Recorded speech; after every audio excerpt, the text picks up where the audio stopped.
विक्रमादित्य ने बेताल को फिर पकड़ा, कंधे पर डाला और चल पड़े। बेताल हंसते हुए बोला, राजन, थक नहीं जाते? चलो एक और कहानी सुनो। बहुत समय पहले कंचनपुर नाम का एक नगर था। वहां के राजा की एक सुंदर, बुद्धिमान और संस्कारी पुत्री थी, मधुमालती। उसी शहर में 3 युवक रहते थे और तीनों मधुमालती के रूप और गुणों के कारण उससे विवाह करना चाहते थे। तीनों युवक एक दूसरे से भी बेहतर थे। प्रथम युवक चित्रसेन, वह बहुत बड़ा ज्योतिषी था। ग्रह नक्षत्र देखकर हर बात का सही निर्णय करता।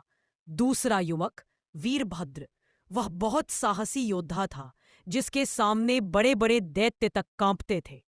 तीसरा युवक धर्मदत्त, वह बहुत धर्मात्मा ब्राह्मण था, जिससे गांव के लोग सलाह लेते थे। तीनों युवक मधुमालती को पाने के लिए आतुर थे। एक रात अचानक मधुमालती को एक राक्षस उठा ले गए। सारा नगर डर गया। उसी समय चित्रसेन ने अपनी ज्योतिष विद्या से बताया, राजकुमारी उत्तर दिशा के जंगल में एक गुफा में है। अब ये जानना था कि उसे कैसे बचाया जाए। वीरभद्र ने निडर होकर तलवार उठाई और जंगल की ओर दौड़ पड़ा। वह अकेला ही उस राक्षस से भिड़ गया और भयंकर युद्ध के बाद मधुमालती को राक्षस के चंगुल से छुड़ा लाया।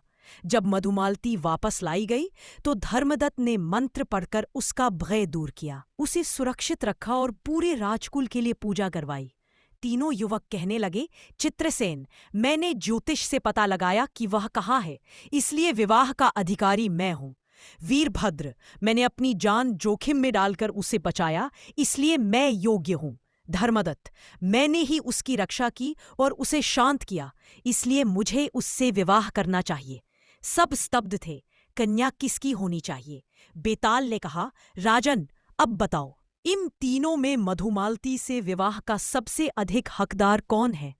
विक्रम ने शांत होकर कहा, चित्रसेन ने मार्ग बताया, वह पिता समान है। धर्मदत्त ने संरक्षण किया, वह गुरु समान है। पर वीरभद्र ने अपना जीवन दांव पर लगाकर राजकुमारी को बचाया, इसलिए वही सबसे योग्य है। इसलिए मधुमालती को वीरभद्र से विवाह करना चाहिए।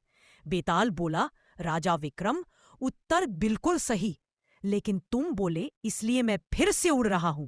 और वह फिर पेड़ पर जाकर लटका।